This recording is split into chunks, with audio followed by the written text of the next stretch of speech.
Monday morning began like any other at Walter Reed Military Hospital, with the main corridor teeming with officers, doctors, and nurses circulating between the wards. The sound of military heels echoed on the linoleum floor, as soldiers in impeccable uniforms greeted their superiors with precise salutes.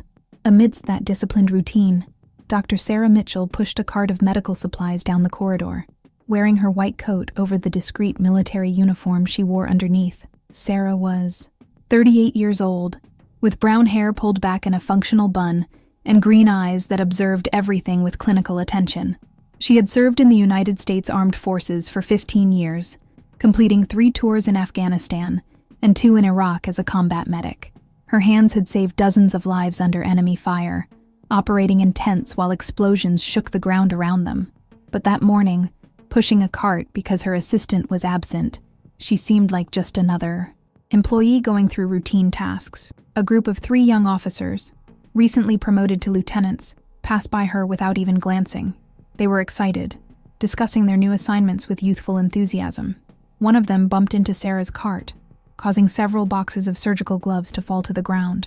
The lieutenant didn't even turn around, continuing his conversation about a training exercise he would be supervising the following week. Sarah calmly bent down, picking up the boxes one by one, without saying a word. Further down the corridor, Captain Jennifer Woods watched the scene with disapproval. Jennifer was new to the hospital, having transferred only 3 weeks prior from a base in Germany. She had noticed Sarah a few times, always on seemingly administrative or support-related tasks, and assumed she was a civilian contract doctor or perhaps a nurse. The idea that someone with real combat experience could be there, without boasting about her accomplishments, never even crossed her mind. During the morning medical team meeting, Sarah entered discreetly and sat at the back of the conference room. Major Thompson, head of the trauma unit, was presenting the week's cases when Jennifer raised her hand. She had prepared a proposal to reorganize the triage protocols based on an article she had read in a military medical journal. She spoke for 10 minutes, citing statistics and studies, while the more experienced doctors exchanged meaningful glances. When Jennifer finished, there was an awkward silence.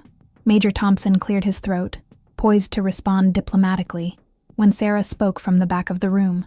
Her voice was calm, but there was a natural authority to it that made everyone turn around. She explained, with surgical precision, why the proposed protocol wouldn't work in real combat situations. She cited specific experiences, described scenarios where she had seen similar methods fail, and offered practical alternatives based on 15 years of field medicine.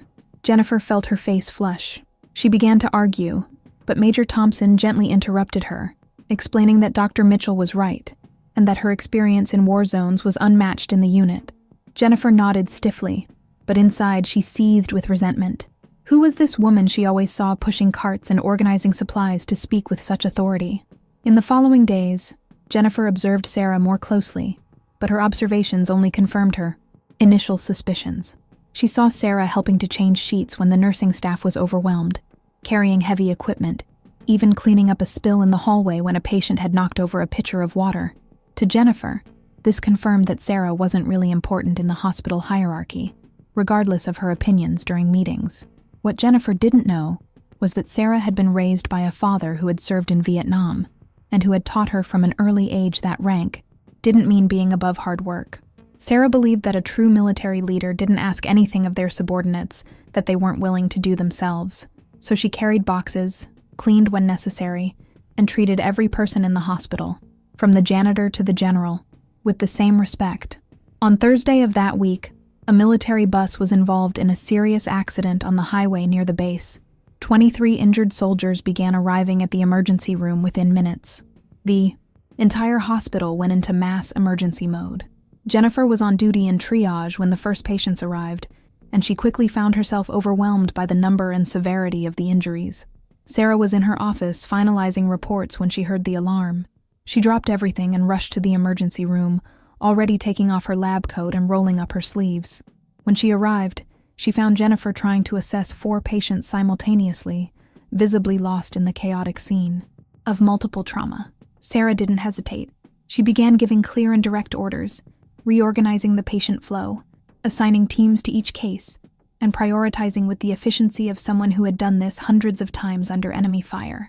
Jennifer initially resisted, trying to maintain control of the situation, but one of the senior nurses intervened, firmly stating that it was best to follow Dr. Mitchell's instructions. There was something in his tone that made Jennifer realize she was missing something important about this woman. She swallowed her pride and began to follow Sarah's directions. For the next 4 hours, Sarah worked tirelessly. Her hands moved with memorized precision as she stabilized a soldier with internal bleeding, then moved to the next bed where she performed an emergency intubation. She guided residents, corrected techniques, and kept everyone focused. Jennifer watched, gradually realizing the level of mastery Sarah possessed. Every decision was made. Instantly, every movement had purpose, and her calmness was contagious, even amidst the chaos. When the last patient was stabilized and transferred for surgery or hospitalization, the entire team was exhausted. Sarah went to the locker room to wash the blood off her forearms and change out of her stained uniform. Jennifer followed her, determined to finally ask the question that had been nagging at her mind ever since she saw Sarah take complete command of the emergency room. But before she could speak, General Marcus Hawthorne entered the corridor accompanied by 2 aides. He had come personally to check on the wounded soldiers, who were from a unit under his command. The general was an imposing figure, with 60 years of service and a reputation for being uncompromising with incompetence. Jennifer straightened automatically and saluted as he passed. The general completely ignored her. His eyes were fixed on Sarah, who was emerging from the locker room adjusting her clean uniform.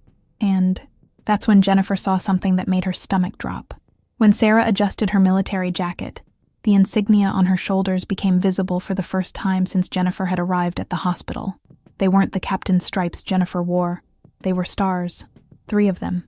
Sarah was a major general, one of the most senior medical officers in the entire United States Army. General Hawthorne greeted Sarah with deep respect, shaking her hand with both of his, and personally, thanking her for saving his soldiers. They spoke briefly, with a familiarity that spoke of years of shared service and mutual respect. When he mentioned one of the most complex cases of the emergency, Sarah explained the procedures with the same humility she would use speaking to anyone, without mentioning that she had personally performed the most difficult field surgery. Jennifer stood paralyzed in the hallway, feeling the weight of each interaction over the past few weeks crash down on her. Like lead, every time she'd assumed Sarah was just an ordinary doctor, every time she'd been condescending during medical discussions, the protocol proposal she'd presented with such confidence, only to be gently corrected by one of the nation's leading authorities on combat medicine. When the general left, Sarah finally noticed Jennifer in the hallway. She approached with a tired but genuine smile, asking if Jennifer was all right after the long emergency. Her voice carried no trace of superiority or resentment. It was simply the concern of a more experienced colleague checking on how a younger one had handled a stressful situation. Jennifer couldn't speak immediately. Her throat was tight with a mixture of shame and confusion. Finally, she managed to ask, in a trembling voice, why Sarah had never mentioned her rank, why she always saw her doing tasks that any assistant could do, why she had never corrected the obvious assumptions Jennifer made. Sarah tilted her head, considering the question seriously. Then she explained that her rank was something she wore when necessary, but it wasn't who she was. She had become a doctor to help people, not to be treated differently because of the stars on her uniform. As for the tasks Jennifer mentioned, Sarah believed that no job was undignified if it helped her team. She had learned this on battlefields where generals and privates bled the same way and needed the same care. Jennifer felt tears of shame burning in her eyes. She tried to apologize, stumbling over her words, but Sarah gently interrupted her. She said there was no need for apologies, that Jennifer wasn't the first and wouldn't be the last to make assumptions based on appearances. The important thing was to learn from the experience and grow as a doctor and as an officer. In the weeks that followed, Jennifer observed Sarah with new eyes. She saw how Sarah treated every person in the hospital with equal dignity, from the janitor who cleaned the hallways to the high-ranking visitors who occasionally showed up. She saw how Sarah often stayed late helping residents with difficult cases, never mentioning her own accomplishments unless it was relevant to teaching. She saw how she still pushed carts and carried boxes when necessary, without a second thought. One day, Jennifer found Sarah in the medical archives, searching through old records of a study she wanted to cite in a lecture. Jennifer offered help, and as they searched through the dusty files together, she finally mustered the courage to ask the question that had been tormenting her. Why had Sarah chosen to remain at a base hospital when she could be in Washington, shaping military medical policies from a comfortable office? Sarah stopped searching and looked at Jennifer with those green eyes that had seen so much. She explained that she had received several offers for prestigious administrative positions, but had refused them all. She said she hadn't gone into medicine to push paperwork or play politics. She had chosen to be a military doctor because she believed in serving those who served the country. And real service, in her opinion, meant being where the patients were, hands-on, making a direct difference. Jennifer realized at that moment that she had spent the first years of her career focusing on the wrong things. She had worried about promotions, about being noticed, about climbing the military hierarchy. But Sarah, who had reached one of the highest possible ranks, was still only concerned with being a good doctor. The stars on her collar were merely a consequence of decades of dedicated service, not the goal. The story of how Jennifer had underestimated Major General Mitchell eventually spread throughout the hospital, becoming something of a legend among the new officers. But Sarah never spoke of it, and when others tried to use the story to make Jennifer feel bad, Sarah quickly changed the subject. For her, it had been a learning opportunity, nothing more. Months later, when Jennifer was being transferred to a new base, she sought out Sarah one last time. She wanted to thank her for the lesson in humility she had learned, but when she began to speak, Sarah simply smiled and said there was nothing to thank her for. Then she offered one final piece of advice, something her own father had told her when she joined the service. She said that the best badges an officer can wear are invisible: integrity, compassion, and an unwavering commitment to those in their care. These, Sarah explained, were the medals that truly mattered. Jennifer left Walter Reed Hospital that day, carrying more than just transfer orders. She carried with her a transformed understanding of what it truly meant to serve, and a determination never again to judge someone's worth by the tasks they performed or the appearance they presented. And whenever she was tempted to presume she knew someone's full story based on superficial observations, she remembered the woman in the white coat pushing a cart, who was in fact one of the most decorated and respected military doctors of her generation, and who never needed to wear her stars to prove her worth. Jennifer arrived at her new base in Fort Bragg, North Carolina, with a completely different perspective. In her first few days, as she familiarized herself with the facilities and got to know her new team, she found herself observing people in a distinct way. The sergeant, who meticulously organized medical records, revealed that he had served as a paramedic on special missions for 8 years. The nurse, who always volunteered for the toughest night shifts, had lost a son in combat and dedicated each shift to his memory. Each person carried stories that weren't written on their identification cards.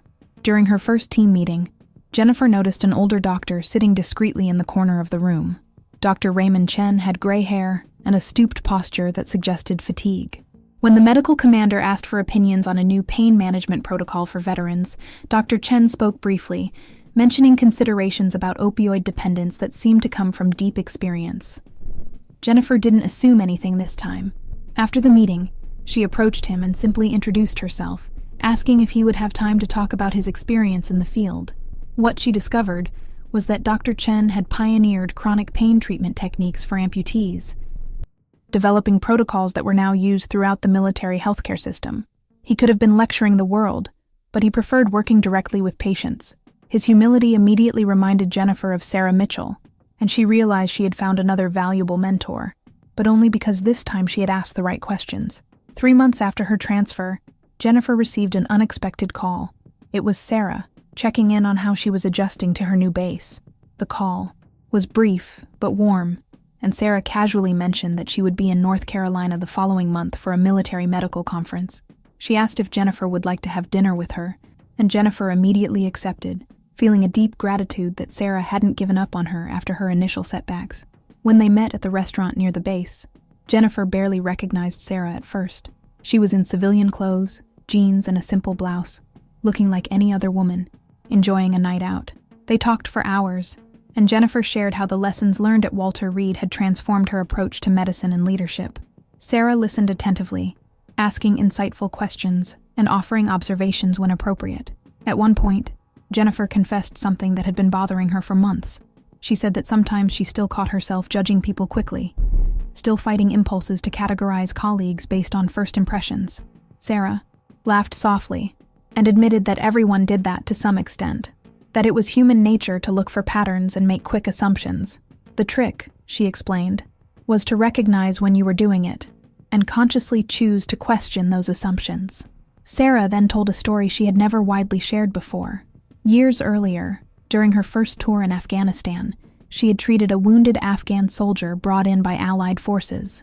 Based on preliminary information, Sarah had assumed he was a local translator. She treated him professionally, but maintained a certain emotional distance, focusing only on his injuries. Only later did she discover that the man was a highly respected doctor who had studied in London and was risking his life to help Allied troops. He died of complications 2 days later, and Sarah never had the chance to apologize for not seeing him as the equal he was. That experience, Sarah revealed, had been a turning point for her. It had made her realize that her own assumptions could create barriers, even when she thought she was being fair. Since then, she had made a conscious effort to see each person as a complete individual, with stories and value that transcended their immediate roles. Jennifer absorbed that story in silence, touched by Sarah's vulnerability in sharing such deep regret. It made her realize that even someone as wise as Sarah was still learning and growing, still carrying painful lessons that shaped her daily choices. In the following months, Jennifer began actively applying what she had learned. When a new medical technician joined her unit, a quiet young man who seemed uncomfortable in social situations, Jennifer made a point of getting to know him beyond his role. She discovered that he had grown up on a Navajo reservation and possessed deep knowledge of traditional Native American medicine. She encouraged him to share this knowledge with the team, and they eventually developed a pilot program that integrated some traditional healing practices with conventional medical treatment for Native American veterans. Experience taught Jennifer that true leadership wasn't about flaunting authority or ensuring everyone knew her credentials. It was about creating space for others to contribute fully, about recognizing value wherever it existed, regardless of how it was packaged.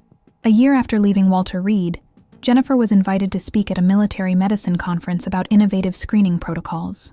While preparing her presentation, she remembered the proposal she had made at that morning meeting and how Sarah had gently but firmly corrected her. Jennifer decided to structure her presentation differently. Instead of simply presenting her ideas, she contextualized her proposals with field experiences shared by more experienced physicians, including specifically insights that Sarah had offered. During the conference, several people approached Jennifer to discuss her presentation. A colonel commented on the maturity of her approach, saying it was rare to see such a young officer demonstrate such intellectual humility.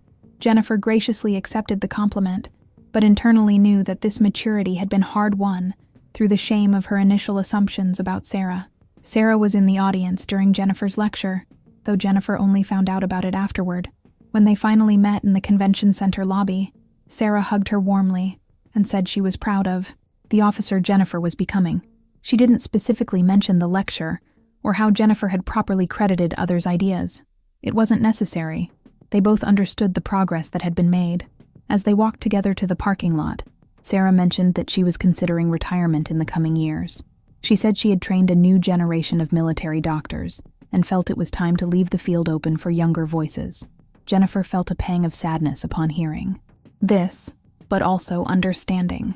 Sarah had given decades of her life to service, saved countless lives, shaped protocols that would continue to save people for generations. She had more than fulfilled her duty.